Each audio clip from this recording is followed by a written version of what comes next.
வணக்கம் நேயர்களே, ஆயுத எழுத்திற்கு உங்களை வரவேற்பது நான் கார்கே.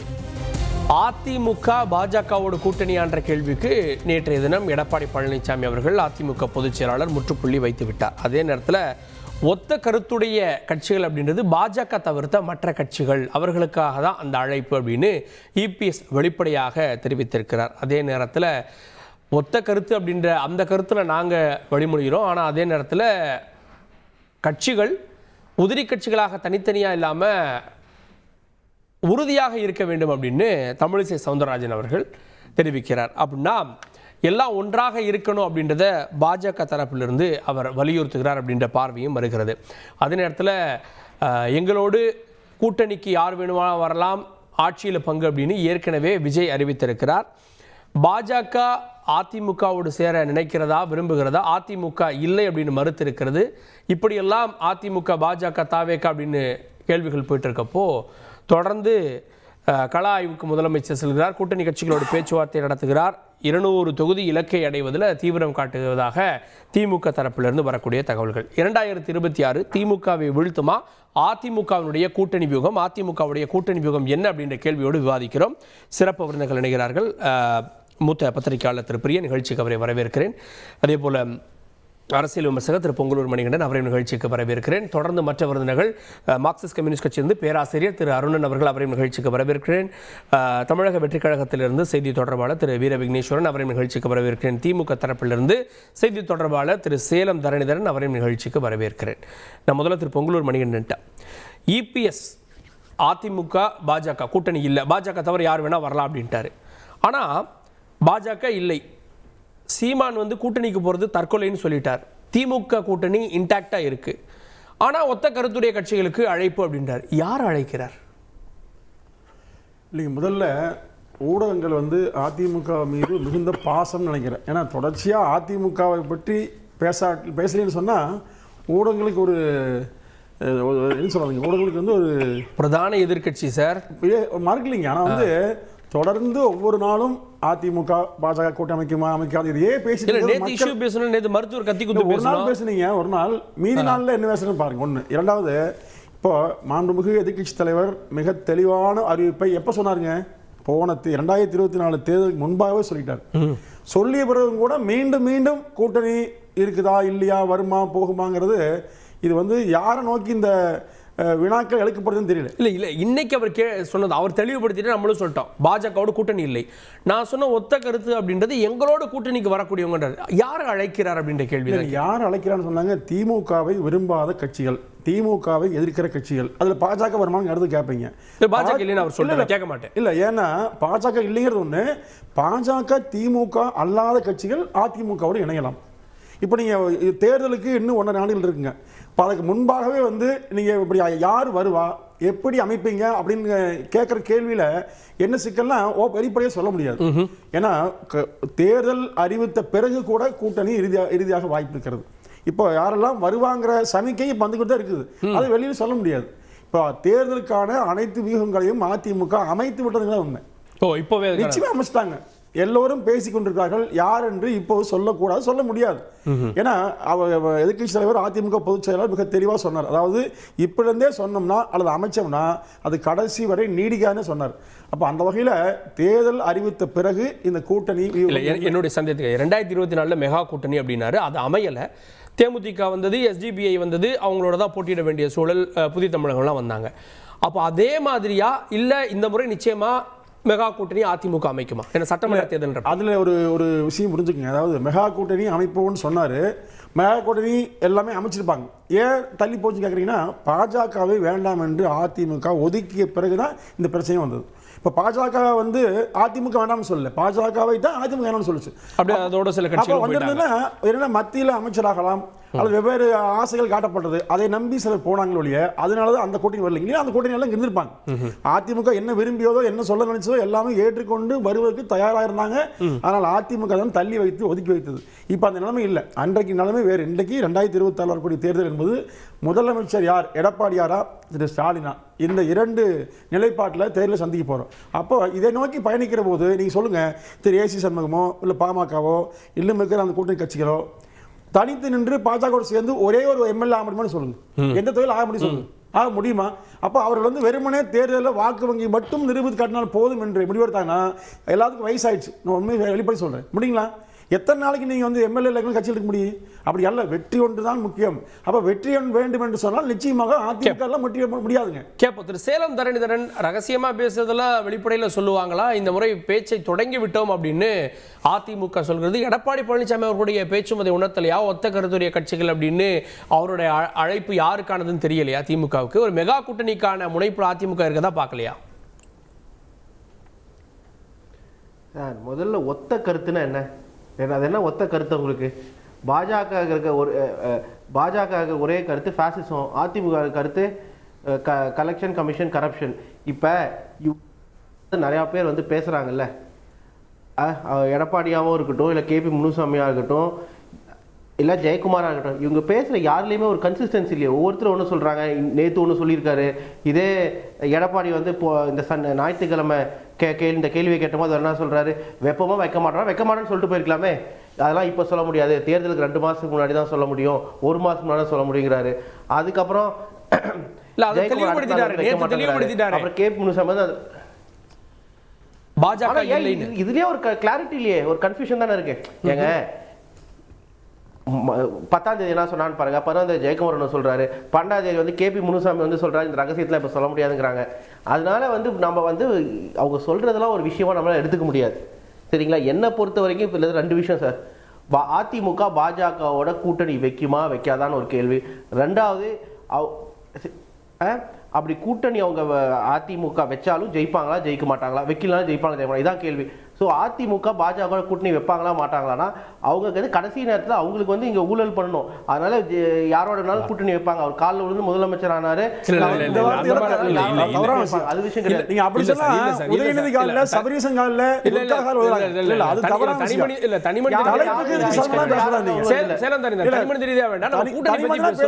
திமுக 1000 தவறு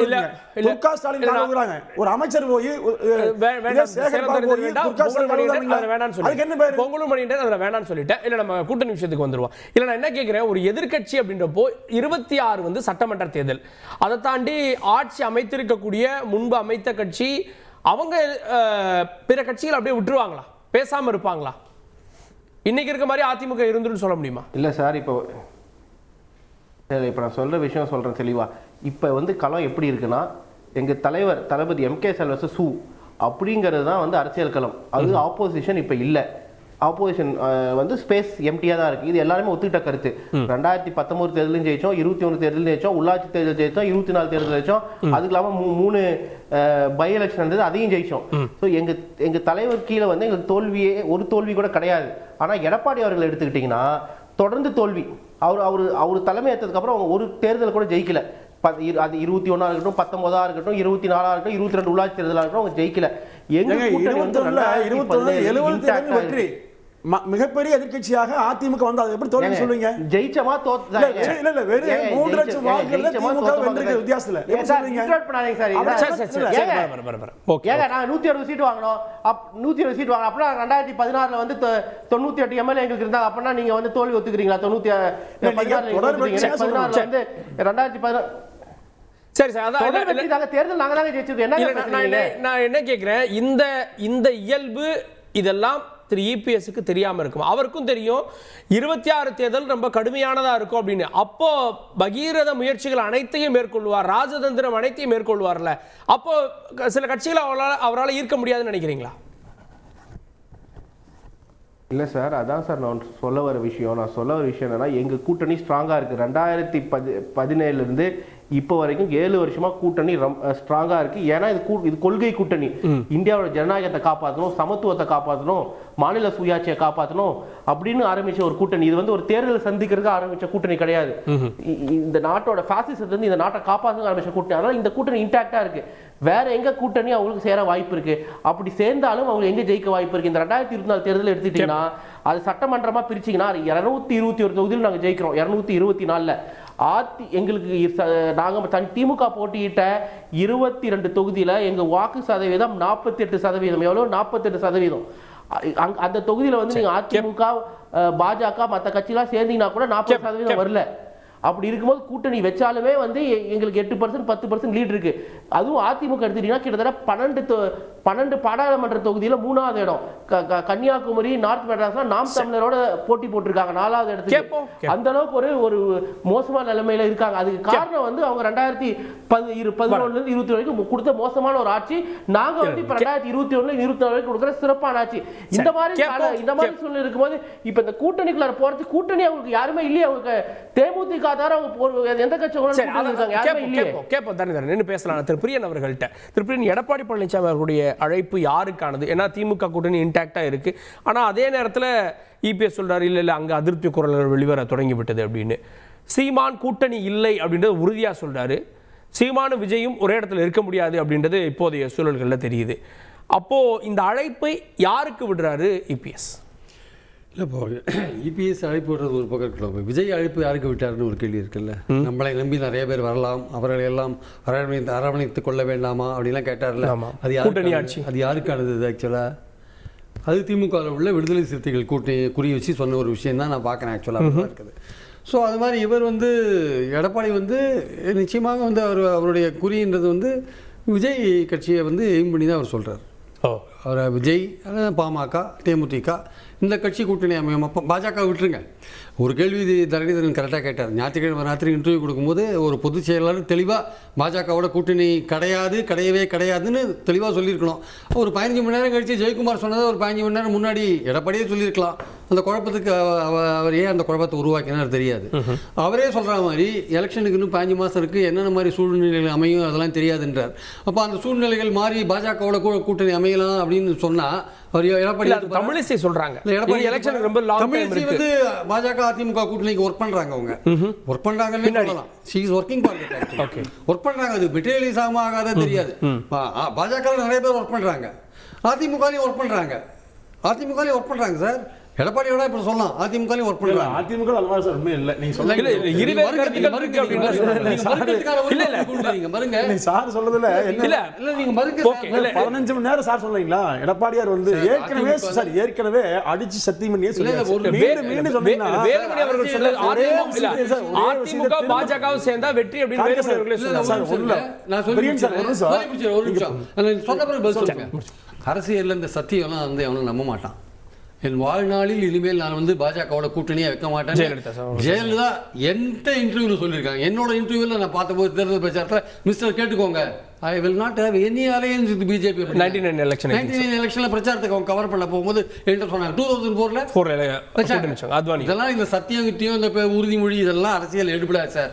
அந்தந்த சூழலுக்கு ஏற்ப யார் எப்படி வெற்றி பெற முடியுமோ அதுதான் கூட்டணி ஆக்சுவலா. அதனால இப்போ எடப்பாடி சொன்ன ஒரு விஷயம் கரெக்ட். 15 மாசத்துக்கு முன்னாடி தீர்மானிக்க முடியாதுன்னு சொன்னாங்க பாத்தீங்களா, அது கரெக்ட். அதுல வந்து பாஜகவோட சேர மாட்டேன்றது அந்த அப்படி ஒரு சந்தேகத்தை வச்சா நாளைக்கு ஏன் திமுக பாஜக கூட்டணி அமைக்காதான் அவங்க ஒரு கேள்வி வைக்கிறாங்க. வைக்கிறதுக்கான உரிமை அவங்களுக்கு உண்டு. நான் இல்லைன்னு சொல்ல. அந்த சந்தேகத்தையும் அதிமுக மேல மட்டும் வச்சுக்கிட்டே இருக்கணும் நான் கேட்கிறேன். நீங்க அவங்க தான் திமுக மேல வைக்கிறாங்கல்ல. இப்போ ராஜ்நாத்துக்கு கூப்பிட்டாங்க, கவர்னர் பார்ட்டிக்கு போனாங்க, அதே கவர்னரை வந்து ஆரியன் திட்டினாங்க. அதை சொல்ல மாட்டாங்க, விட்டுருவாங்க நைஸா. அது வேற விஷயம். நான் என்ன சொல்றேன், நீங்க அதிமுக வந்து திமுக பார்த்து ஐயா நீங்க வந்து பாஜகவோட ரொம்ப நெருங்கி போயிட்டீங்கன்னு சொல்றதுக்கு உரிமை அவங்களுக்கு உண்டு. அதே சமயம் அதிமுக பாஜகவோட கூட்டணி வைக்கிறதுக்கான வாய்ப்பு கூட இருக்கு.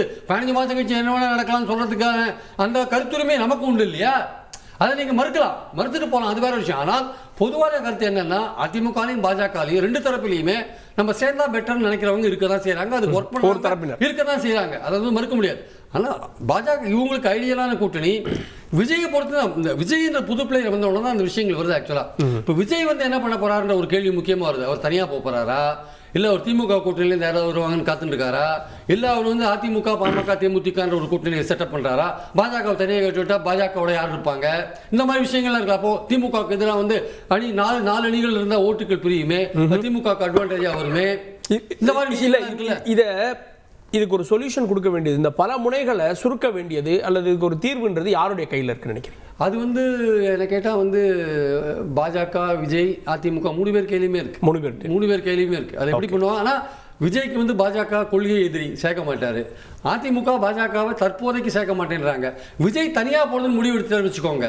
அப்போ நான் சேரல, நான் வந்து கரப்ஷனுக்கு எதிராக நான் பேசிகிட்டு இருக்கேன், நான் அதிமுகவோட சேர்ந்தால் என் பேரில் வந்து குற்றச்சாட்டு சொல்லுவாங்க, நீங்களும் கரப்ஷனுக்கு ஒத்து ஊதுறீங்கன்னு சொல்லுவாங்க, இல்லைன்னா என்னோட செல்வாக்கை பார்க்க விரும்புகிறேன் தனியாக, ஏதோ ஒரு காரணத்தினால கடைசி நேரத்தில் அதிகமான சீட் கேட்டார், ஏடிஎம் கேட்ட, அதனால் அது ஒத்து வரல, ஏதோ ஒரு விஷயம் வருது வச்சுக்கோங்க. அப்போ ஒரு தனியாக போயிட்டார் வச்சுக்கோங்க. அதிமுக ஆல்டர்னேட் என்ன? அப்போ ஒரு கண்டிஜென்சி ஒரு அவசியம் வரும் இல்லையா? அப்போ நீங்கள் பாஜகவோட நீங்கள் சேர்ந்தீங்கன்னா சேர மாட்டீங்கன்னு எப்படி சொல்ல முடியும்? சேர்ந்து நீங்கள் பாமக தேமுதிகன்னு ஒரு கூட்டணி அமைச்சிங்க வச்சுக்கோங்களேன், அது வந்து திமுகவுக்கு ஃபார்மிடபுளாக இருக்கும், டஃப் கொடுக்கும். அது ஆக்சுவலாக டஃப் கொடுக்கறதுக்கான வாய்ப்பு இருக்கு. விஜய் தனியாக இருந்தால் கூட விஜயோட ஓட்டு குறையறதுக்கான வாய்ப்பு இருக்கு. டஃப் பழைய 2021 கூட்டணி டஃப் கொடுக்கும். அப்படியே அப்ப தேமுதிகவும் இல்ல, தேமுதிகவும் வந்து அது டஃப் கொடுக்கும். ஏன்னா அரித்மேட்டிக் ஒர்க் அவுட் ஆகுது சார். கேட்போம் திரு அருணன், பழைய கூட்டணி இல்ல இப்ப இன்னைக்கு இல்ல அப்படின்னு சொன்னாலும் கூட அதிமுக அதுக்கான மூளை ஏதோ ஒரு கூட்டணி மூவ்ல இருக்கு. இன்னைக்கு நீங்க இன்டாக்டா இருக்கீங்க அப்படின்னு ஒரு புறம் பார்த்தாலும் கூட ஒரு பெரிய கூட்டணியை இபிஎஸ் அமைக்க திட்டமிடுறாரு, அல்லது வந்து அது அமையாதுன்னு உங்களால சொல்ல முடியுமா? அது உங்களுக்கு போட்டியா இல்லாம போயிருமா? அதாவது யுபிஎஸ் தலைமையிலான அதிமுகவில் கூட்டணி பற்றி ஒரு குழப்பம் நிலவுகிறது என்பதுதான் என்னுடைய கணிப்பு. அவர் முதல்ல சொன்னார், மக்களவை தேர்தலின் போதே வருகிற சட்டமன்ற தேர்தலுக்கும் பாஜகவோடு கூட்டணி இல்லை என்று அப்போவே சொன்னார். ஆனால் சமீபத்தில் ஒரு பேட்டியில் வந்து ஒத்த கட்சிகளுடன் கூட்டணி அமையும் அப்படின்னார். அப்போ இயல்பாக கேட்பாங்கல்ல நிருபர்கள், அப்போ பாஜக ஓடுமா அப்படின்னு. அப்போ இல்லைன்னு படிச்சுன்னு சொல்லலை, மாறாக தேர்தல் நெருங்கும் போது தாங்க இதெல்லாம் தீர்மானமாகும்னு சொன்னார். அப்போ எல்லாரும் பேச ஆரம்பித்தாச்சு. அப்போ மீண்டும் அதிமுக பாஜக கூட்டணி பேசுவாங்களா இல்லையா? இப்போ இங்கே கூட ஒரு நண்பர், என்னங்க திரும்ப திரும்ப கேட்டால் அப்புறம் எப்படி பதில் சொல்லு, இப்படி தான் பதில் சொல்லுவோங்கிற மாதிரி சொல்ல, திரும்ப திரும்ப கேட்டாலும் பதில் ஒன்று என்றால் அந்த பதிலை தானே சொல்லணும். அப்புறம் பார்த்தா இங்கே குழப்பமான உடனே ஜெயக்குமார் அவங்கள விட்டு ஒரு விளக்கம், இல்லை பாஜகவோட உறவில்லைன்னு. அப்போ பார்க்குறேன் இப்போ எடப்பாடியாரே வந்து பேட்டியில் வந்து இப்படி ஒரு கேள்வி கேட்டாங்க, நான் இப்படி சொன்னேன், நான் தான் ஏற்கனவே சொல்லிவிட்டேன் எங்கள் நிலைப்பாடு இதுதான் என்று இப்போ சொல்லியிருக்காரு. என்ன ஆகும்னு எனக்கு ஒரு இன்னும் சந்தேகம் இருக்குது. காரணம், பாஜகவோட கூட்டு இல்லை என சொன்னதிலிருந்து நீங்கள் கவனிச்சிங்கன்னா நான் சொல்லிக்கொண்டே வருகிறேன், எடப்பாடியாரும் சரி அதிமுக தலைவர்களும் சரி மோடி அரசை பெயர் சொல்லி கண்டித்தது கிடையாது, பேசியது கிடையாது. பாஜக பற்றி ஒரு சில விமர்சன அறிக்கைகள் வந்திருக்கு, நான் ஏற்றுக்கொள்கிறேன். அதுவும் கூட பார்த்தீங்கன்னா ரொம்ப வன்மையான கண்டனம் அப்படிலாம் இருக்காது. அப்புறம் ஆளுநர் விவகாரம் எவ்வளோ தூரம் இருந்துச்சு, இப்போ கொஞ்ச நாளாக சத்தம் இல்லாமல் இருக்கார். அப்பொழுதெல்லாம் அவர் பேசவே இல்லை ஆளுநரை கண்டித்து, இருமொழி கொள்கை விவகாரம் உட்பட. அப்போ நான் என்ன கேட்டுக்கொள்வேன்னா, அதிமுக தலைமையை நீங்கள் தான் பாஜகவோட கூட்டணி இல்லைன்னு இப்போ மீண்டும் சொல்லியிருக்கீங்கல்ல, அப்போ மோடி அரசை விமர்சித்து நீங்கள் பேசணும்ல, அறிக்கை விடணும்ல, ஏன் போராட்டம் கூட நடத்தணும்ல. தமிழ்நாடு மக்களுடைய பிரச்சனைகளுக்கு அவங்களும் தானே காரணம். மாநில அரசை நீங்கள் எதிர்ப்பீங்க, அது ரைட், அது உங்கள் உரிமை, நான் அதை வேணாம்னு சொல்லலை. ஆனால் தமிழ்நாடு மக்களுடைய பிரச்சனைகள் மற்றும் உரிமைகளுடன் சம்பந்தப்பட்டது மோடி அரசு, ஒன்றியத்தில் உள்ள பாஜக அரசு. ஆனால் அதை எதிர்த்து ஒரு போராட்டம், கண்டன அறிக்கையே வர மாட்டேங்குது, மோடி பேரே சொல்ல. அதனால தான் எனக்குள்ள சந்தேகம், சொல்ல முடியாதியா 1.5 ஆண்டுகளில் என்ன ஆகுமோ. சரி, இது ஒரு புறம் இருக்கட்டும், இப்போதைக்கு உள்ள நிலைமையே வச்சு பேசுவோம். கூட்டணி அமையும் ஐயா அப்படின்னு அவர் சொல்கிறார் அந்த நேரத்தில். என்ன ஆனால் இன்றைய நிலைமை என்னன்னா, எனக்கு என்ன ரொம்ப மிக முக்கியமான அம்சமாக படுதுன்னா, அநேகமாக இப்பொழுது எடப்பாடியார் தலைமையிலான அதிமுக தன்னந்தனியாக இருக்கிறது, தனித்து விடப்பட்டிருக்கிறது என்பது என்னுடைய மதிப்பீடு. இப்போ ஏற்கனவே பாஜகவோட இல்லை, பாஜகவோட பாமக இருக்கு, இவங்க கூட இருந்த பாமக இப்போ இல்லை. தேமுதிக அந்த அம்மையார் அறிக்கையெல்லாம் பார்த்தா பாஜகவுக்கு ஆதரவாக இருக்குது, அவங்களும் உறுதியாக ஒன்றும் சொல்ல மாட்டேங்கிறாங்க. இப்போ விஜய் கட்சி, இங்கெல்லாம் நிறைய ஊகங்கள், ஹேசியங்கள். விஜய் கட்சியும் எடப்பாடியார் தலைமையிலான அதிமுகவும் கூட்டணி அமைக்கும் ஐயா, யாரும் முதலமைச்சர் துணை முதலமைச்சர் அப்படிலாம் பேச்சுக்கெல்லாம். பட் எனக்கு படுவது அதிலும் மிகப்பெரிய சிக்கல் இருக்குது எடப்பாடியாருக்கு. இப்போ விஜய் கட்சியோட எடப்பாடியார் கட்சி அதிமுக கூட்டணி என்றால் யார் முதலமைச்சர் முடிவு செய்ய முடியுமா உங்களால? இல்ல அதுக்கு தான் ஒரு டேர்ம் சொல்றாங்களே, எடப்பாடியார் முதலமைச்சராக கட்சிகள் அப்படின்னு. அது இறுதி நேரத்துல பொதுவா அரசியல்ல இறுதி நேரத்துல பொது எதிரி அப்படின்ற ஒரு வார்த்தையை பயன்படுத்துவாங்க. பொது எதிரியை வீழ்த்துவதற்காக எந்தவித சமாதானத்துக்கும் அப்படின்னு. அந்த சமாதானத்துக்கு வருவதற்கான சமிக்ஞையா இது இல்ல. அதாவது அதில் தான் உள்ள சிக்கல் சொல்றேன். நீங்க சொன்னதெல்லாம் சரி. ஏன்னா கிட்டத்தட்ட அப்படித்தான் சொல்லியிருக்கா, திமுக அரசை வீழ்த்தணும், ஆகவே அதற்காக வரக்கூடிய கட்சிகள். அப்போ பாஜக பற்றி கேட்டவுடனே ஒரு சின்ன குழப்பம், இப்போ பழையபடி இல்லைன்ட்டார். ரைட், அதை ஒத்துக்கொள்வோம். அப்படி பார்த்தாலும் பாஜகவோட இல்லை மற்ற கட்சிகள் வருவதில் சிக்கல் இருக்குங்கிறேன். பாமகவுடைய அன்புமணி ராமதாஸ் ஐயா என்ன சொல்லிட்டாரு, நாங்கள் கூட்டணி என்பதெல்லாம் இன்னும் காலம் இருக்கு, இவர மாதிரி தான் அவர் பேசுகிறாரு, நெருக்க வீட்டில் தான் ஐயா இல்லைங்களா, பேட்டி கொடுத்துருக்காரா இல்லையா? அப்புறம் அதுதான் சொன்னேன், தேமுதிக அம்மையார். இப்போ விஜயோட பகுதியில் உள்ள சிக்கலை நான் சொல்கிறேன். அவர் முதலமைச்சர் என்றால் எடப்பாடியார் நிலைமை என்னாகும்? எடப்பாடியார் முதலமைச்சர் என்றால் விஜய் தான் முதலமைச்சர் என்று நினைத்து வந்திருக்கக்கூடிய அல்லது வந்து கொண்டிருக்கக்கூடிய அல்லது வரப்போகிற அவர்களுடைய ரசிகர்கள் அல்லது தொண்டர்களுடைய மனோநிலை என்ன ஒத்து வருமா? ஒரு உரையில் 2 வாட்கள் இருக்க முடியாதுங்க ஐயா. அப்போ அங்கேயும் போக முடியாது. அதனால தான் எடப்பாடியார் நெருக்கு வெட்டில் சொல்கிற காரணம் எதுவுமே இப்போ அவருக்கு சாத்தியமாக இல்லை. இந்த அரசியல் யதார்த்தத்தை நாம் புரிந்து கொள்ள வேண்டியிருக்குங்கிறேன். நான் உள்ள ஒரு நிலைமையை சொல்கிறேன். ஓகே ஓகே ஓகே கேட்போம். நான் திரு வீர விக்னேஸ்வரன் முதல் பார்வையில் வாங்கணும்னு. திரு வீர விக்னேஸ்வரன், ஒத்த கருத்துடைய கட்சிகளுக்கு அழைப்பு, அதில் பாஜக இல்லை, அப்போ திமுக இல்லை, பாஜக இல்லை அப்படின்னா அது யாருக்கான அழைப்பு? ஏற்கனவே கூட்டணி ஆட்சிக்கான அழைப்பை விஜய் விடுத்திருக்கிறார். அப்படி பார்க்குறப்போ தாவேகாவுக்கு தான் இந்த அழைப்பு அப்படின்ற பார்வைகள் முன்வைக்கப்படுது. எங்க தளபதி அவர்கள் மாநாட்டிலே கிளியரா சொல்லியிருக்காங்க, எங்களுக்கு கான்ஃபிடென்ட்டும் இருக்கு, எங்களுக்கு கெப்பாசிட்டியும் இருக்கு. எதுக்கு இருக்குன்னா, தனியா 234 தொகுதிகளையும் கண்டெஸ்ட் பண்ணி மெஜாரிட்டி பெறுவதற்கான கான்ஃபிடென்ட்டும் இருக்கு, கெப்பாசிட்டியும் இருக்கு. இருந்தாலும் எங்களை நம்பி, அதாவது தளபதி அவர்களை நம்பி எங்கள் தலைமையை ஏற்று வருபவர்களுக்கு ஆட்சி அதிகாரத்தை கைப்பற்றும் பட்சத்தில் ஆட்சியில் அதிகாரம் பங்கு தருவோம்னு சொல்லி கிளியரா சொல்லியிருக்கோம். நான் இதே அரங்கத்தில் பல முறை சொல்லியிருக்கோம். இங்க அண்ணன் ஐயா பிரியன் அவர்கள் பேசுறப்போ ஒரு விஷயத்த சொன்னாங்க, ஐயா அருணன் அவர்கள் பேசுறப்போ ஒரு விஷயத்த சொன்னாங்க. ஃபர்ஸ்ட் ஐயா பிரியன் அவர்களை கோட் பண்ணி சொல்றப்போ 60 சீட்டு துணை முதல்வர் அப்படின்லாம் சில ஒரு சோசியல் மீடியாஸ்ல ஒரு பேச்சு இருக்கு. அதை நான் இந்த இடத்துல அவுட்ரைட்டா ரிஜெக்ட் பண்றேன். எங்க தளபதி அவர்கள் மாநாட்டில் பேசுனதுதான் எங்க ஸ்டாண்டு. தளபதி அவர்கள் அருணன் சொன்னது உண்மையாயிருதுல, யார் முதலமைச்சர் அப்படின்றதுல குழப்பம், முதலமைச்சர் வேட்பாளர் அப்படின்றதுல இல்ல நான் அப்ப இவங்க ஒண்ணு சேர முடியாது, குழப்பம்லாம் கிடையாது. கிளியரா சொல்றோம், ஆனா கிளியரா சொல்றோம், தலைவர் தளபதி அவர்கள் தலைமையில நாங்க தேர்தலை சந்திக்கிறோம். தலைவர் தளபதியை ஏற்றுக்கொண்டு வரவர்களை கூட்டணியில சேர்த்துக்குவோம், அவங்களுக்கு ஆட்சி அதிகாரத்தில் பங்கு கொடுப்போம்னு சொல்லி எங்க தளபதி விஷனரியா சொல்றாரு. எங்க எந்த குழப்பமும் கிடையாது. அதே நேரத்தில் எங்க தளபதி அவர்கள் கோடிக்கணக்கான தமிழ் குடும்பங்கள்ல, தமிழ்நாட்டின் குடும்பங்கள்ல அண்ணனா தம்பியா சகோதரனா மகனா குடும்பத்தில் ஒருத்தரா இருக்கார். எங்க தளபதி அவர்களுக்கு கோடிக்கணக்கான தமிழ் மக்களின் ஆதரவும் அன்பும் இருக்கு. அதனால எங்களால தனியா மெஜாரிட்டியை பிடிக்க, தமிழக சட்டசபையில 234 தொகுதியில கண்டெஸ்ட் பண்ணி மெஜாரிட்டி வர முடியுங்கிற கான்பிடென்ட்டும் இருக்கு, கெப்பாசிட்டியும் இருக்கு. அப்போ சபார்டினேட்ங்கிற பேச்சுக்கே இடம் கிடையாது. அது யூகம் இல்ல. கட்சி தொடங்குற எல்லாருமே முதலமைச்சர் கனவோடு வர்றவங்க தான். ஏதோ ஒரு இடத்துல அரசியல்ல நீடிப்பது அல்லது அந்த நேரத்தினுடைய அரசியல் லாபங்கள் இதெல்லாம் அவங்கள ஒரு வகையில சுருக்கிறது இல்லையா? அந்த இயல்பு விஜய்க்கு தெரியாம இருக்குமா? எடுத்தோடனே ஆட்சியை பிடிச்சிட முடியும் அப்படின்னு நம்பிக்கையா? அண்ணன் அவர்கள் தளபதி அவர்களே சொல்லிட்டாங்க, நான் இன்னொரு எக்ஸ்ட்ரா லக்கேஜாவோ இல்ல மாற்றுன்னு சொல்லிட்டே வரல, நாங்க primary force, not yet another மாற்று சக்தி. அது நிறைய இருக்கு தமிழ்நாட்டில். நாங்க தமிழகத்தின் பிரைமரி ஃபோர்ஸ். தளபதி அவர்கள் தலைமையில 2026 ஆட்சி அமைப்போம். எங்க தளபதி அவர்களை தலைமை ஏற்றுக்கொண்டு வருபவர்களுக்கு ஆட்சி அதிகாரத்தில் பங்கு. அது தளபதியின் விஷன்.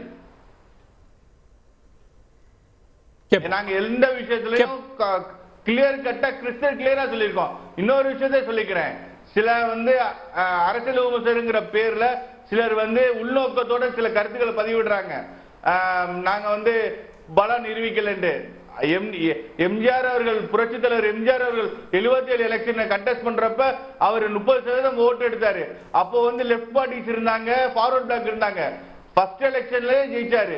என்டிஆர் 83ல நிக்கிறப்போ காங்கிரஸ்க்கு எதிரான எல்லா பொலிட்டிக்கல் போர்ஸும் என்டிஆர் பின்னாடி நின்னாங்க. அதுக்கு முன்னாடி திண்டுக்கல் இடைத்தேர்தலை ஜெயிச்சார்ல அவர்கள். இல்ல நான் புரிஞ்சுக்கங்கண்ணே, ஒரு ஜெனரல் எலெக்ஷன் அப்படி பார்த்தா இப்போ டிஎம்கே பலமான கட்சின்னு அண்ணன் சொன்னாரு. டிஎம்கே ஆர்கே நகர்ல 3வது போன கட்சி, டெபாசிட் போன கட்சி. இன்னைக்கு நம்ம 2014ல 23% எடுத்த கட்சி. இதே மாதிரி இப்ப அதிமுக எப்ப நிலைமையில இருக்கோ அதே மாதிரி 7 தொகுதியில 3வது போன கட்சி. 2014 எம்பி எலெக்ஷன் ரிசல்ட் எடுத்து பாருங்க. கன்னியாகுமரியில 3வது போன கட்சி. பல தொகுதியில 7 தொகுதியில 3வது போன கட்சி டிஎம்கே. ஏதோ கூட்டணி காங்கிரஸோட தயவுல காலத்தை ஓட்டிட்டு இருக்கு டிஎம்கே. இல்ல கேப்போம். திரு பொங்கலூர் மணிகண்டன் தாவேகா சொன்னதை கேட்டீங்கல்ல, விஜய் முதலமைச்சர் வேட்பாளர், நாங்க தனித்து கூட ஆட்சி அமைப்பதற்கான திறன் எங்களுக்கு வரும் அப்படின்றப்போ திரு அருணன் சொன்னதான உண்மையா? இது ஒரே உரையில எப்படி 2 கட்சி இருக்க முடியும்? எப்படி அதிமுக தாவேகா இருக்க முடியும்? இல்லை சார், அதாவது ஒவ்வொரு புதிதாக தொடங்குகிற எல்லா கட்சிக்குமே ஒரு ஆசை இருக்கணும், நியாயமானது தான். இப்போ நீங்கள் முதலமைச்சராக ஆக வேண்டும், ஆட்சிக்கு வருவோங்கிற கோட்பாட்டில் தான் நீங்கள் யாருமே அந்த கட்சி துவங்குவாங்க, அந்த வெளிப்படுத்துவாங்க. அது குறையல இல்லை, அது அவங்க விருப்பம். அதை நம்ம கருத்து சொல்ல அவசியம் இல்லை. இன்னொன்றுங்க, பாஜகவை எதிர்க்கவே இல்லைன்னு சொல்லி ஐயா அருணன் சொன்னாங்க. பாஜகவோடு கூட்டணி இருந்தவரை எதிர்க்கல, கூட்டணியிலிருந்து வெளியே வந்தவரை பாருங்கள். பாஜகவை கடுமையாக எதிர்த்து அதிமுக மொத்த வெளியிட்டு 600 அறிக்கையில் 80 அறிக்கையில் இருக்குது. எல்லா இதுக்குமே போராட்டம் ஏதாவது பண்ணீங்களா? போராட்டம்னா நீங்க எதுக்கு போராட்டம் பண்ணி பாருங்க. நீங்க ஒவ்வொரு விஷயத்துக்குமே திமுக மாதிரி நாங்க அரசியல் செய்யாம அபில செய்யற எல்லாம் இல்லைங்க. கவர்னர் விஷயமாலும் சரிங்க, அல்லது எந்த பிரச்சனையாக இருந்தாலும் அதிமுக பாஜகவை எடுத்து பேசிட்டே வருது. நீங்க கூட்டணியில் இருந்தபோது கூட்டணிக்கு எதிராக ஒரு பேசிய போது கட்சி விட்டு நீக்கினாங்க. அதே மாதிரி கூட்டணியில் இல்லாத போது பாஜக ஆதரித்தாலும் நீக்கப்பட்டார். இப்போ அதிமுக எதுலையுமே சமரசம் பண்ணாங்க, தான் எடுக்கிற முடியல உறுதியாக இருக்குங்க. இன்னொன்று, இப்போ பாஜகவை நீங்கள் எதுக்கலன்னு பேசுனீங்களா, அதே மாதிரி பாருங்கள், திமுக பாஜக எதுக்குது. ஆனால் எந்த கருணாநிதி அவர்களே மிக கடுமையாக பாஜக தேர்தலும் சரி நேரிலும் சரி பேசினாங்களோ அவர்கள் வானுகிற பேசுகிறாங்க. திரு ராஜ்நாத் சிங்கே ஏன்னா அவர் தான் கடந்த காலத்தில் திமுக ஆட்சி டிஸ்மிஸ் செய்யணும்னு சொன்னவர் தான். அப்போ இதை எப்படி சொல்றீங்க? இந்த உள்நோக்கம் என்ன? அப்ப இந்த உள்நோக்கத்தை திமுக மறைத்து கொண்டு கூட்டணியை சமரசம் செய்து கொண்டு வைத்திருக்கிறது உண்மைங்க. அப்புறம் 3வது விஷயங்க, அதிமுக கொள்கையை எடப்பாடியா தெளிவாக சொன்னார். அதிமுகவின் கொள்கையை ஏற்றுக்கொண்ட கட்சிகளோட கூட்டணி. கொள்கை என்னங்க? அதிமுக தலைமையில் நிச்சயமாக கூட்டணியை ஏற்றுக்கொண்டு வந்தால் மட்டும்தான் யாருமே இருக்க முடியும். அதனால எந்த கட்சியோடும் அதிமுக சேர்ந்து கூட்டணி அமைக்காது. எடப்பாடியார் தான் முதலமைச்சர். கேள்வி அது முதல் ஸ்டெப்லயே தாவேகா அதிமுக ஒட்டாது அப்படின்ற மாதிரி இல்லைங்க, அந்த கருத்துக்கே போலீங்க. அதாவதுங்க இன்னும் 1.5 ஆண்டு காலம் இருக்குது. பெரியன் கூட கருத்து சொன்னாரு, கால இடைவெளி அதிகமாக இருக்குது. இந்த நேரத்தில் போய் இதெல்லாம் பேசணும் அவசியம் இல்லை. ஏன்னா மக்கள் பிரச்சனை அதிகமாக பேசாம இன்னைக்கு நம்ம ஏன் பேசுறோம்னா, விஜய் வந்ததால திடீர்னு அரசியல் ஒரு ரசி ஏற்பட்டுருச்சு. எல்லா கட்சிகளும் கூட்டணி பத்தி பேசுறாங்க, விஜய் கூட்டணிக்கு அழைப்பு விடுறாரு, அதனால இதை பேசுறோம். கார்கே சார், அதில் இப்போ இந்த 3.5 ஆண்டு காலத்தில் போலீஸ் ரிப்போர்ட் படி 6000 கொலை நடந்திருக்குது, 55,000 கொள்ளை நடந்திருக்கு திமுக ஆட்சியில். சட்ட ஒழுங்கு சீர்கேடு மிக அதிகமாக இருக்குது, கஞ்சா புழக்கம் அதிகமாக இருக்குது. இதையெல்லாம் விவாதிக்காமல் இந்த 1.5 ஆண்டு காலம் மக்களுடைய பிரச்சனை பற்றி பேசாமல் இந்த கூட்டணி அமையுமா அமையாது என்று பேசிக்கொண்டு நகர்த்தியே போகிறது என்ன காரணம்னா, திமுக செய்கிற தவறுகளை மூடி மறைக்கிற நோக்கங்கள் எல்லோருக்கும் உண்டுன்னு தான் கருத்து அதிமுக நினைக்குது. நம்ம பேச வேண்டியது என்னங்க, இப்போ திமுக ஆட்சி பண்ணுற தவறை பேசணுங்க. இப்போ கூட்டணி பற்றி பேசணும் அவசியம் பண்ணுறது. இப்போ மக்களுக்கு இதுவா முக்கியம். சட்டம் ஒழுங்கு பிரச்சனை நேத்து பேசின நேத்து ஒரு நாள் பேசுறீங்க, மீதி 99 நாள்ல ஒரு நாள் பேசிட்டு 99 நாள் அதிமுக பாஜக அமையுமா அதிமுக ஒரு 4 பேர் அனுப்புறாங்க. அதிமுக அனுப்புறாங்க இல்லையா? இப்ப நான் சொல்றேன் சார், யாராவது பொதுவா பேசலாம், காங்கிரஸ் பொதுவா பேசலாம். திமுக செய்யக்கூடிய தவறுகள் என்ன, நல்லது என்ன அதையும் பேசுங்க. ஆனால் திமுக செய்யக்கூடிய தவறுகள் எதையுமே தொலைக்காட்சி விவாதிக்காம அதிமுகவை பற்றி மட்டுமே பேசிக் கொண்டிருந்தால் பார்க்கறவங்க என்ன நினைப்பாங்க? அதிமுகவுக்குள்ளே பிரச்சனை, இதே தான் ஒண்ணுமே இல்லை நினைப்பாங்க. அதிமுக பிரச்சனை இல்லை. அதிமுக பிரச்சனை பார்த்துக்கணும். திமுக இல்லைங்களா, அழகர் பிரச்சனை இல்லையா, கனிமொழி பிரச்சனை இல்லைங்களா, துணை முதலமைச்சர் உட்கட்சி போஸ்டர் இல்லையா? துணை முதலமைச்சர் எதிர்ப்பு இல்லையா? எங்க இருக்கு? யார் எங்க பேசுறாங்க? சார் எல்லாம் சார் திமுக நான் எல்லா திமுக காரர் பழகிற எல்லோருமே சொல்றாங்க திமுக மீது வெறுத்து போயிருக்காங்க, கட்சிக்காரர் வெறுப்பு இருக்காங்க, மக்களும் வெறுத்திருக்காங்க. ஆனால் இதையெல்லாம் வெளிப்படுத்தாமல் அதிமுக மீது மட்டும் பேசுவதற்கு மிகப்பெரிய உள்நோக்கம் ஊடகங்களுக்கு உண்டு. வெளிப்படை சொல்றாங்க. சரி, பதில் கேட்போம். திரு சேலம் தனிதர். சார் வெறுப்புனா எங்க சார்? வெறுப்பு இருந்தால் எப்படி சார் தொடர்ந்து தேர்தல் ஜெயிப்போம்? எங்க தலைவர் போனாலும் அவ்வளவு பெரிய மக்கள் வரவேற்பு இருக்கு சார். தேர்தல் தொடர்ந்து தோக்கிறது அதிமுக மேல தான் வெறுப்பு இருக்கு. இவங்க வந்து 2 விஷயம் சார், 3 விஷயம் சேர்த்து சொல்றாரு. இவர் 2 விஷயம் சொல்றாரு. இவங்க செய்தி தொடர்பு யாராக இருந்தாலும் சட்ட ஒழுங்கு சரியில்லை, ட்ரக்ஸ் புழக்கம் அதிகமாயிருச்சு, நிதிநிலை மோசமாயிருச்சு. ஆனா இது 3மே டேட்டா படி எந்த ப்ரூஃப்மே கிடையாது. நான் இதை ட்விட்டர்ல போட்டேன், ஃபேஸ்புக்ல போட்டேன், கட்டுரையே எழுதிட்டேன். நான் கொடுக்குற டேட்டா வந்து ஒன்றிய பாஜக அரசு கொடுக்குற டேட்டா தான். NCRB டேட்டா படி நம்ம ஆட்சி வந்ததுக்கு அப்புறம் 1 லட்சம் பேர் கணக்கீடுல எல்லா குற்றங்களும் குறைஞ்சிருக்கு. அதே மாதிரி வந்து கஞ்சா உள்ளிட்ட விஷயங்களும் ரொம்ப கட்டுப்படுத்தப்பட்டிருக்கு. அதான் டேட்டா சொல்லுது, நான் சொல்ல. அதே மாதிரி நிதி நிலைமையும் அதிமுக மோசமா விட்டு போடாமே நம்ம சீர் செஞ்சிருக்கோம். இதெல்லாம டேட்டா சொல்றது, RBI சொல்றது. அதனாலதான் இன்டர்நேஷனல் மானிட்டரி ஃபண்டோட சீஃப் எக்கனாமிஸ்ட், பொருளாதார நிபுணர் என்ன சொல்றாங்கன்னா, தமிழ்நாடு தான் இந்தியாவிலேயே வந்து ஒரு பிரைட் ஸ்பாட்டா திகழுது அப்படின்னு சொல்றாங்க. இவங்க வந்து வேடிக்கையா வந்து இப்படி சொல்றாங்க. உலக புகழ் பெற்ற பினான்சியல் டைம்ஸ் நாளிதழ் 5 நாளைக்கு முன்னாடி சொல்றாங்க, தமிழ்நாடை பார்த்து வடக்குல இருக்கிற மாநிலங்களை கத்துக்கிறோம், ரொம்ப சிறப்பாக வருது. இல்ல அவர் என்ன கேக்குறாரு, நீங்க சட்டம் ஒழுங்கு பிரச்சனையோ மற்ற பிரச்சனைகளையோ இல்லையா அப்படின்ற கேள்வி வைக்கிறாங்க. ஒரு எதிர்க்கட்சி அந்த கேள்வி கேட்கறாங்க. இது எந்த இம்பாக்டை ஏற்படுத்தாதா தேர்தல்ல? பதில் சொல்லிட்டேன் சார். இது வந்து இல்லைங்க, அதாங்க நான் சொல்லிட்டேன். ஒரு 0 கிரைம் சொசைட்டி உலகத்தில் இருக்காது. ஆனால் நம்ம ஒப்பீடு தான் பண்ணணும். 2011 21 வரைக்கும் எப்படி ஆட்சி இருந்ததோ அதை ஒப்பீடு பார்க்கும்போது கிரைம்ஸ் எல்லாமே 5 டைம்ஸ் குறைஞ்சிருக்கு. மற்ற விஷயங்கள் எல்லாமே 5 மடங்கு குறைஞ்சிருக்கு. அதே மாதிரி வந்து முதலீடு வருது 5 மடங்கு பெருகி இருக்கு. மக்களுக்கு நலத்திட்டங்கள் நிறையா வந்திருக்கு. ஒரு மக்கள் நல ஆட்சியாக இங்கே நடந்துட்டு இருக்கு. அதுதான் நான் சொல்ல வரேன். நீங்கள் ஒப்பீடு தான் பார்க்கணும். சரிங்களா? ஒப்பீடு பார்க்கும்போது மிக சிறப்பாக இருக்குது. இந்தியாவுக்கு ஒரு முன்னுதாரண மாநிலமாக தமிழ்நாடு இருக்குது. இந்தியாவுக்கு மட்டுமே இல்லை, ஆசியா கண்டத்துக்கு முன்னுதாரண மாநிலமாக இருக்குது எல்லா துறைகள்லையும். நான் அது இது நம்ம டிபேட் டாபிக் கிடையாது. ஆனால் இன்னொரு விஷயம் சொல்கிறேன். இப்போ இன்னொரு விஷயம், அதிமுக காலத்தில் திராவிட கட்சிகள் இருக்கிற கொள்கை எல்லாமே அவங்க எதையுமே கடைபிடிக்கல. ஹிந்தி திணிப்பை எதிர்க்கல, மாநில சுயாட்சி குரல் கொடுக்கல, பேசல, சமூக நீதிக்கு குரல் கொடுக்கல.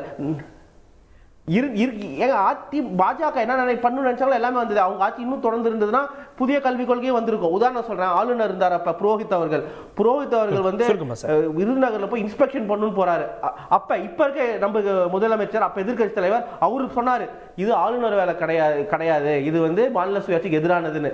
ஆனா எடப்பாடி அவர்கள் அமைதியா இருந்தார். இப்ப ஆளுநருக்கு எடுத்து பேசுறாங்க, இப்ப இருக்க ஆளுநருக்கு பேசுறது இல்லை. இன்னொரு விஷயம், இவங்க 7.5% இடஒதுக்கீடு கொண்டு வந்தாங்களா அதிமுக? நாங்க திமுக சொன்னதுக்கு அப்புறம் கொண்டு வந்தாங்க 7.5% இடஒதுக்கீடு. அரசு பள்ளிகள் படிச்ச மாணவர்கள் மருத்துவத்தை கொண்டு வந்தாங்க. அப்ப அது புரோஹித் வந்து 7 மாசம் 8 மாசம் ஆளுநர் எதுவுமே பண்ணாம அப்படியே வச்சிருந்தாரு. ஆளுநர் எடுத்து ஒன்னும் பேசல. திமுக போயிட்டு ஆளுநர் மாளிகைக்கு முன்னாடி போராட்டம் செஞ்சதுனாலதான் அவர் அதை ஜனாதிபதி காமிச்சு 7.5% அதிமுக ஆட்சியில திமுக வந்தது. அந்த மாதிரி விஷயங்கள் சமூக நீதிக்கு எதிராக CAA NRC சொல்லி முடிச்சார். CAA NRC 2014 இருந்து 19 வரைக்கும் அதிமுக கிட்டத்தட்ட 38 பாராளுமன்ற உறுப்பினர் இருந்தாங்க. அவங்க எதிர்த்திருந்தால் CAA NRC நீட் வந்திருக்காது. என்ன செய்து கொண்டிருந்தார்கள்? அதே மாதிரி அவரு அதிமுக காலகட்டத்தில் தான் அவங்க பாஜக கூட்டணி இருந்த போது தான் மேகதாதுக்கு DPR அமைக்கப்பட்டது. சோ எல்லா விஷயமே சேர்ந்து பாஜகவோட சேர்ந்து கூட்டணியில செஞ்சுட்டாங்க, இந்தியாவோட ஜனநாயகத்தை அளிக்கிறதுக்கு. இப்போ வரைக்கும் சொல்றேன், அவங்க கூட்டணியில் இருக்கிற கொஞ்சம் பேர் சந்திரபாபு நாயுடு கூட பரவாயில்ல. ஏன் சொல்றேன் தெரியுமா? அட்லீஸ்ட் அவர் வக்வாரி மசோதா வரக்கூடாதுங்கிறாங்க. எடப்பாடி என்ன வேணாலும் பண்ணிக்கோங்க, ஆனா எனக்கு இங்க கலெக்ஷன் கமிஷன் கரப்ஷன் வரும். உதாரணம் சொல்றேன், ஹவுசிங் போர்ட்ல மட்டுமே 2017 இருந்து 21 வரைக்கும் 3000 கோடிக்கு பில்டிங் கட்டியிருக்காங்க. அது ஒண்ணு கூட விக்கல. 3000 கோடி ப்ராஃபிட்ல இருந்த சர்ப்ளஸ் ஃபண்டிங்ல இருந்த ஹவுசிங் போர்ட்ல இப்ப 0 ரூபாய் தான் இருக்கு. அதே மாதிரி வந்து பாஜக சொல்ற சட்டத்துக்கெல்லாம் கையில் ஒப்பீடு கொடுத்துட்டு ஸ்மார்ட் சிட்டி திட்டத்தில் கிட்டத்தட்ட 15,000 கோடிக்கு தமிழ்நாடு காசு வந்திருக்கு அதிமுக காலத்துல. அதுல ஒரு கிட்டத்தட்ட 10,000 கோடி ஊழல்ல ஒரு திட்டமும் பயனடைகிறது இல்ல. இப்ப எல்லாமே நாங்க வந்து பண்ணிட்டு இருக்கோம். ஏதோ வந்து ஒரு சிறந்த ஆட்சி கொடுத்த தமிழ்நாடு காலகட்டத்திலேயே எடப்பாடி ஆட்சி வந்து ஒரு இருண்ட காலம். நிதி பற்றாக்குறை கேளுங்க. வருவாய் மிகுந்த மாநிலமா இருந்த தமிழ்நாட்டை வருவாய் பற்றாக்குறை 70,000 கோடியில் வந்து நிறுத்துறாங்க. 70,000 கோடியில மாநிலத்துக்கு வர வேண்டிய வருமானமே 2% குறைஞ்சிருச்சு. உள்நாட்டு 25 லட்சத்துல வருமானமே 2% குறைஞ்சது. அந்த அளவுக்கு ஒரு ஊழல் நடந்தது. அந்த அளவுக்கு மக்கள் சுட்டுக் கொல்லப்பட்டார்கள் தூத்துக்குடியில். டிவியில பார்த்தா தெரிஞ்சுன்னு ஒரு முதலமைச்சர் சொன்னாரு. பெரியாரை பத்தி கேட்டா அதெல்லாம் நம்ம எங்க நமக்கு என்னங்க தெரியும், அதெல்லாம் படிச்சவங்க தெரியுங்கிறார். புத்தகம் எங்கன்னு கேட்டா உள்ள வச்சுக்கிறார். அப்பேற்பட்ட எடப்பாடி எங்க இங்க நம்ம ஆட்சி எங்க நூலகம் கட்டிட்டு இருக்கோம், எல்லாமே சிறப்பா செஞ்சுட்டு இருக்கோம். சிறிய குறுக்கீடு மட்டும் ஒன்றும் இல்லைங்க. 30,000 கோடி ஊழல் இந்த ஆட்சியில் நடந்ததுக்கு என்று பிடிஆரே சொன்னார். குடியாத்த கும்பர் என்ன சொன்னாருங்க, துரைமுருகன் மட்டும் அவர் சொன்னார். வழக்கு போடல.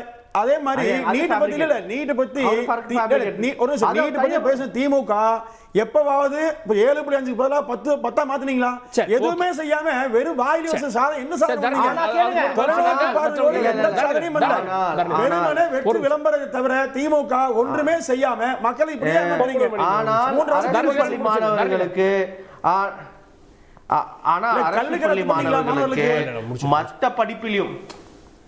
மற்ற படிப்பிலையும் சரிங்களா, பொறியியல் ஆர்ட்ஸ் சயின்ஸ்லையும் வந்து அரசு பள்ளி மாணவர்களுக்கு இடஒதுக்கீடு கொண்டு வந்தோம். அதை முதல்ல புரிஞ்சுக்க சொல்லுங்க.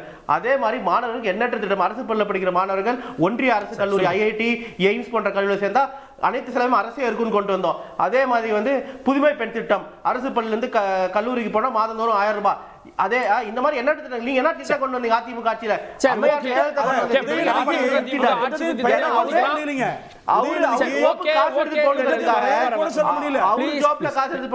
மாணவர்களுக்கு 1000 ரூபாய் கொடுத்தோம்னு சொல்லி கவர்ச்சிகரமா சொன்னீங்களே. 17 வயசு மேல 1000 ரூபாய் கொடுத்துட்டு 18 வயசு திமுக இல்ல மற்ற விருதுகளுடைய பார்வையை பெறணும். ஓகே, நான் திரும்ப வரேன். மாறி ரெண்டு பேர்ட்டே போயிட்டு இருக்கோம். நான் திரும்ப வரேன். திரு அருணன் பேராசிரியர், இன்னும் உங்க கூட்டணியின் மேல சந்தேக நிழல் இல்லாம இல்ல, தாவேக்கா அழைப்பு விடுத்தது திருமாவளவனுக்கு அப்படின்னு பார்வை முன்வைக்கப்பட்டு அவர் வந்து இல்லை அப்படின்னு மறுத்து விட்டார், முற்றிலுமாக மறுத்து விட்டார். ஆனா உங்க கூட்டணி மேல சந்தேக நிழல் இன்னும் படுறதுக்கு அதிமுக பாஜகவை ஒதுக்கி வைப்பதும் கூட ஒரு காரணமா? ஏன்னா திமுக கூட்டணியிலிருந்து வருவாங்க அப்படின்லாம் அதிமுகவும் சொல்லிட்டு இருக்கு. அதாவது மக்களவை தேர்தலின் போதே பாஜகவோடு கூட்டணி இல்லை, தனிச்சு தான் நின்றது அதிமுக. அப்போவே அதுக்கு அந்த தேர்தலுக்கு முன்பு நம்மளாம் விவாதம் பண்ணியிருக்கோம்.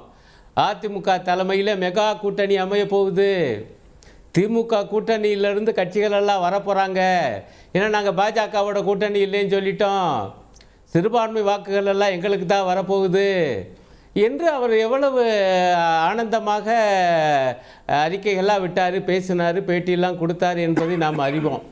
ஆனால் திமுக கூட்டணி ஒருத்தர் கூட ஒரு சின்ன பிசுறு கூட மக்களவை தேர்தலில் ஒன்றும் எழலை. அவர் பாவம் தனியாக நின்று அது எத்தகைய முடிவு என்பதெல்லாம் எல்லாருக்கும் தெரியும், நான் அதுக்குள்ளே போகலை. இப்போவும் அதே போல் அந்த மாதிரி திமுக கூட்டணியில் சலசலப்பு வரும். இந்த பக்கம் விஜய் கட்சி அந்த மாதிரி ஆட்சியிலும் அதிகாரத்திலும் பங்கு அப்படின்னு சொல்லியிருக்காங்கன்னு. இது பற்றி திரும்ப அவர்கள் ரொம்ப ரொம்ப பளிச்சுன்னு சொல்லிவிட்டார். எங்க ஆட்சியில் அதிகாரங்கிறது ஏதோ தீபாவளி ஆஃபர் மாதிரி சொல்கிறாரு கேட்டார். இதுக்கு மேலே என்ன? எங்கள் கட்சியுடைய மாநில செயலாளர் தோழர் கே பாலகிருஷ்ணன் அதுதான் சொன்னார். ஐயா, நாங்கள் அற்புதமான கொள்கைகள் வச்சுருக்கோம், ஆகவே எங்கள் கூட வாங்கன்னா பரவாயில்ல, அதை விட்டுவிட்டு நாங்கள் வந்து உங்களுக்கு எம்எல்ஏ சீட்டு மட்டுமில்லை மந்திரி சீட்டும் தருவோம் வாங்கன்னா அப்போ நாங்கள் என்ன மந்திரி சீட்டுக்காகவா இருக்கோம்? இது வந்து ஒரு நல்ல முறைமை அல்ல என்று எங்களுடைய செயலாளரும் பேட்டி கொடுத்ததெல்லாம் நீங்கள் பார்த்துருப்பீங்க. அதனால் தாவேகாவுடைய இந்த அழைப்பை திமுக கூட்டணியில் எந்த கட்சியும் அதை அங்கீகரிக்கவில்லை என்பதை தயவுசெய்து நான் சமர்ப்பிக்கிறேன். இப்போ அடுத்தாப்புல பாயிண்ட்டு அதிமுக பற்றி வந்து பாஜகவோட கூட்டணி இல்லைன்னு சொன்ன பிறகு இப்போ இங்கே நண்பர் சொன்னார், அதிமுக தலைமை எப்படியெல்லாம் பாஜகவை எதிர்த்து அறிக்கை விட்டுருக்கு தெரியுமா? அதுக்கு முன்பு வேணால் அப்படி இருந்திருக்கலாம் ஐயா, எதிர்க்காமல் இருந்திருக்கலாம். எதிர்க்காம மட்டுமா இருந்தீங்க? மோடி அரசு கொண்டு வந்த அனைத்து மிக மோசமான அநியாயமான அனைத்து மசோதாக்களையும் ஆதரித்து கையை தூக்குனீங்க நாடாளுமன்றத்தில். ரைட்டு, நான் அதுக்குள்ளே கூட போகலை. இப்போ தான் கூட்டணி இல்லை. அப்போ ஏன் மோடி அரசு பெயர் சொல்லி விமர்சிக்க மாட்டேங்கிறீங்க? மோடி அரசை ஏற்று போராட்டம் அடுத்த கட்டம் இல்லை. நான் வேணுமனே மோடி அரசுக்கிறேன், பாஜகன்னு குறிப்பிட்டு வேணுமானா 1-2 அறிக்கை வந்திருக்கலாம். ஆனால் நீங்கள் கூர்ந்து கவனிங்க, சமீபத்தில் கூட மோடி அரசு பேசிக்கிட்டு இருந்தார், ஒரே நாடு ஒரே தேர்தல், அதுதான் எங்களுடைய லட்சியம், ஒரே நாடு ஒரே பொது சிவில் சட்டம், அதுதான் என் லட்சியம், கொண்டு வர போகிறேன் சொன்னாரா இல்லையா? அதையே தான் ஏற்கனவே நாங்கள் சொல்லியிருக்காங்கலாம், அது ரைட். ஆனால் இப்போ அவர் பேசும்போது எதிர்த்து நீங்கள் ஒரு அறிக்கையாக வேணும்ல, மோடி சொல்வது தப்பு. மோடி பேரையே உச்சரிக்க மறுக்கிறாருங்களையா. நான் இன்னொன்று ஒரு உதாரணம் சொல்கிறேன். திமுக கூட்டணி என்பது இந்தியா கூட்டணியின் ஒரு அங்கம், முக்கியமான பாயிண்ட். அதே மனசில் வைக்காம பேசுறீங்க. நாங்கள் எல்லாரும் அங்கேயும் இருக்கோம். அந்த இந்தியா கூட்டணி என்பது பாஜக தலைமையிலான அந்த தேசிய ஜனநாயக கூட்டணியுடைய நேர் எதிர்முகாம். அவங்க 2 பேருக்கு இடையில தான் போராட்டம் இன்றைக்கும், மகாராஷ்டிரா உள்ளிட்ட. ஆகவே அந்த நிலைமை நீடித்து கொண்டிருக்கும் போது இல்லை திமுக கூட்டணி பற்றி எங்களுக்கு சந்தேகம் இருக்கும். நான் இது சும்மா கிளப்பி வரும். நான் ஒன்றே சொல்லுவேன், பாஜகட்ட போய் கேளுங்கய்யா, யாராவது திமுக ஆட்சி அருமையான ஆட்சி, அது நீடிக்கணும்னு சொல்கிறாங்களா? அவங்க என்ன சொல்கிறாங்க? எங்களுடைய ஒரே லட்சியம் திமுக ஆட்சியை வீழ்த்துவது தான், ஸ்டாலினுடைய ஆட்சியை அகற்றுவது தான் என்று அவ்வளவு பாஜக தலைவர்கள் ஒற்றை குரலில் பேசுகிறாங்க. ஆனால் அதே சோழில் தானே அதிமுக விமர்சிக்கிறாங்க. ஒன்றும் இல்லைங்க, இவர் ஒரு கேள்விக்கு இப்படி சொன்னார்ல, அந்த நேரத்தில் தான் முடிவு செய்வோன்னு உடனே தமிழிசை அம்மா ஒரு பேட்டி வேமா கூப்பிட்டு, அற்புதமான அண்ணன் எடப்பாடியாருடைய பேச்சு அருமையானது, நான் அதை வரவேற்கிறேன். யாரு அந்த அம்மா? அவருடைய அந்த கருத்தை அனைத்து தலைவர்களும் ஒப்புக்கொள்ள வேண்டும், ஏற்க வேண்டும். நம்ம ஒற்றுமையில், திமுக எதிர்ப்பு ஒற்றுமையில் உறுதியாக இருக்க வேண்டுமே ஒழிய உதிரியாக போய்விடக்கூடாது. அவங்க ஒரு அற்புதமான சொல்லாடலை கண்டுபிடிச்ச மாதிரி திரும்ப திரும்ப சொன்னாங்க. இந்த பேட்டியை கேளுங்க, நீங்க எல்லாம் பார்த்துருப்பீங்க. இது எப்படி அவங்களால பேச முடியுது? பாஜகவுடைய ஒரு தலைவரால், முன்னாள் தலைவர், முன்னாள் ஆளுநர் அப்படி பேச முடியுமா? அவங்க பாஜக காரங்க சொல்லுவாங்களா எங்களுக்கும் திமுகவுக்கும்னு? என்னங்க பேசுறீங்க? இது ரெண்டும் ஒன்றாங்க, 2 நிலைமையும். திமுக தலைமையிலான கூட்டணி இன்றைக்கு பாஜகவை எதிர்த்து தமிழ்நாட்டில் உறுதியாக நிற்கிறது. இந்த உண்மை உங்களால் பாவம் ஜீரணிக்க முடியாமல் அதிமுகவில் இருக்கிற அதை நான் ஆதாரபூர்வமாக சொன்னேன், எப்படி தனிச்சிருக்குன்னு. விஜய் கட்சி பற்றி நான் சொன்னது, அந்த தம்பி விஜய் கட்சியுடைய தம்பி அதான் சொன்ன. ஆமாம், ஆட்சி என்றால் விஜய் தலைமையில் தான் ஆட்சி, அதை ஒப்புக்கொள்றவங்க தான் அங்கே வரணும். அதுதான் எங்களுடைய தலைவருடைய பேச்சுன்னு சார் ரொம்ப கரெக்ட். அது அந்த பேச்சு பூரா நானும் கேட்டேன், அதுதானே அவர் சொன்னாரு. அதை ஏற்றுக்கொள்ள தயாரா எடப்பாடியார், அதிமுக?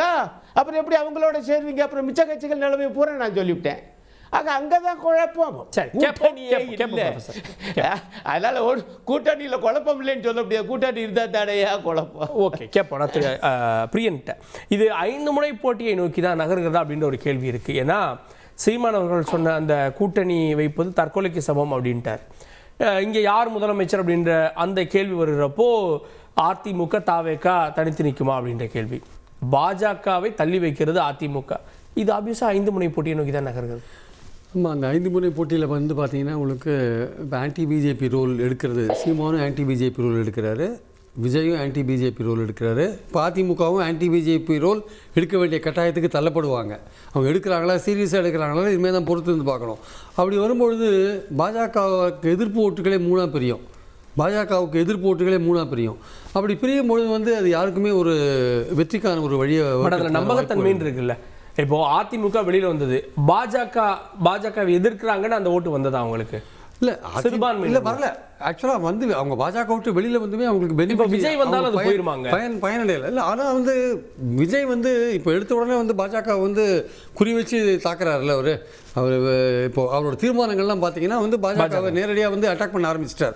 ஸோ பாஜக எதிர்ப்பு ஓட்டுகள் இருக்குல்ல, அதை நீங்கள் பிரிக்கும் பொழுது நீங்கள் பிரித்து நீங்கள் வச்சுக்கோங்க. அது திமுகவுக்கு போகிற ஓட்டுகளையும் நீங்கள் அதுலேருந்து எடுக்கலாம். ஆக்சுவலாக திமுகவுக்கு போகிற ஓட்டுகள், அதுவும் பாஜக எதிர்ப்பு ஓட்டுகள் தான் திமுகவுக்கு போகிறது.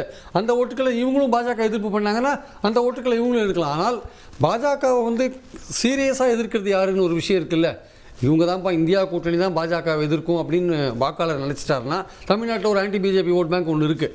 அந்த ஓட் பேங்க் திமுக தான் சரியான கட்சி பாஜகவை எதிர்க்கிறதுக்குன்னா திமுகவுக்கு தான் அவங்க ஓட்டு போடுவாங்க. இவங்க 3 பேர் பிரிஞ்சிருந்தாலும் ஓட்டு போடுவாங்கன்னு சொல்ல முடியாது.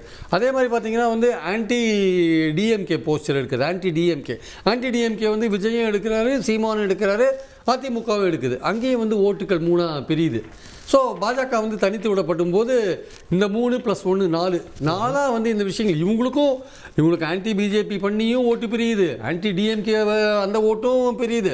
அப்படி இருக்கும்போது பாஜகவும் தனியாக நிற்குது. அப்படின்ற போது இந்த ஓட்டுக்கெல்லாம் பல விதமாக பிரியும்பொழுது டிஎம்கேக்கு ஒரு அட்வான்டேஜ் இயல்பாகவே இருக்குது. ஆனால் மக்கள் வந்து இந்த அடுத்த 15 மாத காலத்தில் திமுகவுக்கு ஒரு டெஸ்டிங் பீரியட் தான். அது ஆக்சுவலாக 15 மாதம் பலவிதமான விஷயங்கள் வரும். இந்த ஆட்சியை எடுத்து ஆன்டி இன்குபன்சிலாம் வளர்கிறதுக்கான வாய்ப்புகள் இருக்குது. அவங்க எப்படி தேர்தல் வேலை பண்ணுறாங்க, இன்னும் எப்படி திட்டங்கள்லாம் கொண்டுறாங்கன்றதை பொறுத்து இருந்து பார்க்கணும்.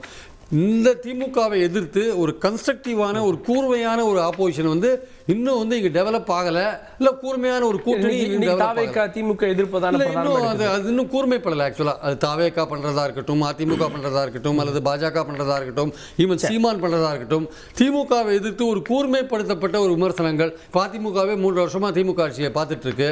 ஒரு கான்கிரீட்டான ஒரு ஊழல் குற்றச்சாட்டு ஏதாவது வச்சிருக்காங்களா? இதுவரை ஒன்றுமே. திமுக மாற்று இல்லை, திமுக வேண்டாம் அப்படின்ற அந்த ஓட்ட ஒரு கட்சிக்கு போகாது, 3-4 கட்சிக்கு போகும். ஓகே, திரு வீர விக்னேஸ்வரன் 3-4 கட்சிக்கு போகும் அப்படின்றப்போ தாவேக்கான ஓட்டு அப்படின்றது எப்படி இருக்கும்? திமுக எதிர்ப்பு அடையாளப்படுத்துறீங்க, அது அதிமுகவுக்கும் போகும், பாஜகவுக்கும் போகும், நாம் தமிழருக்கும் போகும், தாவேக்காவுக்கும் வரும், அப்படிதானே? இல்ல, நான் அப்படி பார்க்கல. மல்டி கார்னர் கண்டெஸ்ட் தமிழ்நாட்டுக்கு புதுசு இல்ல. 1977 கூட மல்டி கார்னர் கண்டெஸ்ட் தான். அப்படி இருந்தாலும் தமிழக மக்கள் தெளிவா புரட்சி தலைவரை செலக்ட் பண்ணாங்க. அந்த மாதிரி 2026 எலெக்ஷனுங்கிறது தமிழகத்துக்கு ஜனநாயக ஆட்சி வேணுமா, மன்னராட்சி வேணுமா, இதுதான் அஜெண்டா. திமுக பொறுத்தளவுல ஒரு நியோ பிராமணிக்கல் அரசு நடத்திக்கிட்டு இருக்கு. பிஜேபி பிராமணிக்கல் அந்த கோஷத்தை 4 கட்சியுமே வைப்பாங்களே சார், அதுக்கு ஏன் விஜய தேர்வு பண்ணணும்ன்ற கேள்வி இருக்குல்ல? இல்ல, மக்களின் அதுல அதே கோஷத்தை யார் வச்சாலும் மக்கள் தளபதி அவர்களை தான் நம்பி வாக்களிப்பாங்க. என்ன விஷயம், எதுக்கு காரணம்னா நியோ பிராமணிக்கல் டிஎம்கே. ஏன் அப்படி சொல்றோம்னா கேஸ்ட் சென்சஸ் எடுக்க மாதிரி பிஜேபி 5 ஆண்டுகள் ஆனாலும் கேஸ்ட் சர்வே எடுக்காது டிஎம்கே. காரணம் அது வந்து ஒரு நியோ பிராமணிக்கல். ஓட்டுக்காண்டி எலெக்ஷனுக்காண்டி நாடகம் நடத்துவாங்க. டிஎம்கேயோட அகில இந்திய தலைவர் பிரதமர் மோடி அவர்கள் தான். சும்மானாச்சு காங்கிரஸை ஏமாத்துறாங்க கூட்டணியில வச்சு. குறுக்கிடலாமா? சுருக்கமா முடிச்சிருங்க. அடுத்த பாயிண்ட் வந்து இல்ல, நான் முடிச்சுக்கிறேன். நான் அமைதியா இருந்தேன். ரெண்டாவது விஷயம் என்னன்னா ஊழல் பத்தி பேசினாங்க. கன்விக்டட், நான் திருப்பி சொல்றேன், கன்விக்டட் பொன்முடி அவர்கள் வந்து பதவி இழந்து திருப்பி அவருக்கு பதவி கொடுத்திருக்கீங்க. அமைச்சராவே அந்த தீர்ப்பு இல்ல, கன்விக்டட் அப்படின்றது கிடையாது, தண்டனையும் நிறுத்தி வைக்கப்பட்டிருக்கு. கிடையாது சார், அவர் கன்விக்டட் கிடையாது. இன்னசென்ட் அன்டில் ப்ரூவன் கில்டி, அவ்வளவுதான். இது அண்டில் நான் சொல்றேன், புரிஞ்சுங்கண்ணே. நம்ம நாட்டுல என்ன இன்னசென்ட் அன்டில் ப்ரூவன் கில்டி. நான் என்ன சொல்றேன்னா, பதவி இழந்தவரை பதவியில வச்சிருக்கீங்க. நான் வந்து இப்ப கன்விக்ட்னு சொல்ல, பதவி இழந்தவரை நீங்க என்ன கேபினெட்ல வச்சிருக்கீங்க. ஒரு தார்மீக அடிப்படையில அவரை நிரூபிச்சுட்டு வரட்டுமே, நேர்மையா நிரூபிச்சுட்டு வரட்டுமே. ஏன் வெளியே வைக்கல? அடுத்த கட்டம் போலாம். ஏங்க நீங்க பாட்டுக்கு பொய் வழக்கு போட்டுட்டே பாஜக பொய் வழக்கு போட்டுட்டே இருப்பாங்க எங்க அமைச்சர்கள் மேல. சுருக்கமா முடிச்சுங்க ப்ளீஸ். அம்மையார் வந்து எப்பயுமே ஆட்சியில் இருந்திருக்க கூடாது. இல்ல அப்படி நான் என்ன சொல்றேன்னா, அந்த அம்மையார் வந்து கன்விக்ட் ஆனதுக்கு அப்புறம் பார்ப்பன அக்ரஹார சிலையில கன்விக்ட் ஆனதுக்கு அப்புறம் பதவி எடுத்தப்போ திமுக என்ன சொன்னுச்சு? இன்னைக்கு பொன்முடி அவர்களுக்கு என்ன இது கொடுத்தாங்களோ அந்த லிவரேஜ் அவங்களுக்கு கொடுத்தாங்களா? அடுத்த விஷயத்துக்கு போயிடுறேன்.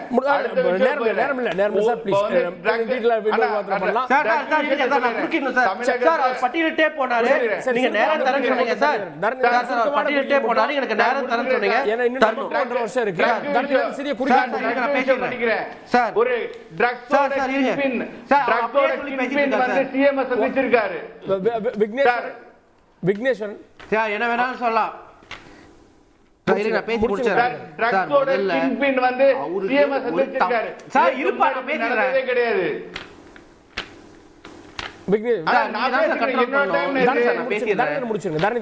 ஏங்க இது உங்க டைம் இல்ல, உங்க டைம் முடிஞ்சிச்சு. அவர் என்னதான் பேசினாரு? நீங்க போய் குற்றச்சாட்டுக்கு வந்து பதில் சொல்லி ஆகணும்.